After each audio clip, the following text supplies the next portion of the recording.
दोस्तों आज के इस वीडियो में हम जेनेलिया डिसूजा की ऐसी सच्चाइयां बताने वाले हैं जिसे जानकर आप शॉक जाओगे और बॉलीवुड में क्यों इनको फिल्म मिलना बंद हो गया और कैसा रहा जेनेलिया डिसूजा का यहाँ तक का सफर। दोस्तों जेनेलिया डिसूजा की पहली फिल्म आई थी तुझे मेरी कसम, जो कि साल 2003 में आई थी। इस फिल्म में रितेश देशमुख ने इनके साथ में लीड रोल प्ले किया था और रितेश के साथ में डेब्यू फिल्म थी, लेकिन ये फिल्म बुरी तरह से फ्लॉप हुई।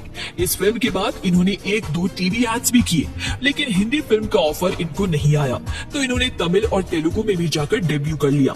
उसी दौरान इन्हें इनकी दूसरी हिंदी फिल्म मस्ती मिली। इस फिल्म में कई एक्टर थे, लेकिन रितेश देशमुख भी लीड रोल में थे। मस्ती एक मल्टी स्टारर फिल्म थी और सक्सेस हुई थी, लेकिन इस फिल्म के बाद में जेनेलिया को बॉलीवुड से किसी और फिल्म का ऑफर नहीं आया और इसकी वजह ये थी कि इनका अफेयर रितेश देशमुख के साथ में चलना शुरू हो गया था और कोई भी फिल्म मेकर इनसे काम करने को नहीं कह सकता था। दरअसल पहले फिल्म तुझे मेरी कसम के सेट पर जब रितेश और जेनेलिया मिले तो वहाँ इन दोनों की दोस्ती हुई और फिल्म मस्ती के सेट पर आते आते दोनों ने एक दूसरे के साथ रहने का वादा कर लिया। ये दोनों शुरू से ही अपने अफेयर के लिए ज्यादा फेमस होते चले गए, लेकिन उस समय ना तो रितेश बहुत बड़े एक्टर थे और ना ही जेनेलिया बहुत ज्यादा फेमस थी। इनकी चर्चा भी उस समय बहुत ज्यादा नहीं होती थी। साल 2008 में इन्होंने 2 हिंदी फिल्मों में काम किया।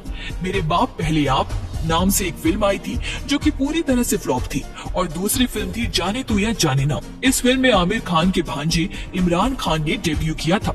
इसके अलावा इनकी एक फिल्म आई थी फोर्स। इस फिल्म के दौरान भी इन्होंने पर्दा हटाने की कोशिश की, लेकिन हटा नहीं पाई और इन दोनों ही इंसिडेंट के दौरान रितेश और इनके बीच में विवाद भी हो गया था, लेकिन जेनेलिया ने करियर का भरोसा देकर बात शांत कर दी। इसके बाद रितेश ने तो जेनेलिया को मौका ही नहीं दिया। इन्होंने 2012 में इनसे शादी कर ली। शादी के बाद इनमें थोड़ा चेंज आया और इन्होंने कुछ साल तक अपने आप को लो प्रोफाइल रखा। इनके 2 बच्चे हुए और उसके बाद एज अ प्रोड्यूसर भी इनका नाम कभी कभी सामने आने लगा। इन्होंने तो फिल्मों में काम करना पूरी तरह से बंद कर दिया था, लेकिन खुद रितेश का करियर भी ऐसे ही झटके लग लग के चलता रहता था। ये बात जेनेलिया भी जानती थी, तो इन्होंने साल 2014 में एक मराठी फिल्म बनाई। फिल्म का नाम था लय भारी। इसमें रितेश देशमुख लीड रोल में थे और इसके साथ में थे शरद केलकर और राधिका आप्टे। फिल्म 8 करोड़ में बनाई गई और फिल्म ने 35 करोड़ की भारी भरकम कमाई की। इस फिल्म में जेनेलिया प्रोड्यूसर थी और इसके अलावा इन्होंने अपने पति रितेश के लिए एक और फिल्म बनाई जो कि मराठी में ही थी और उसका नाम था मौली। ये भी एक सक्सेस फिल्म थी।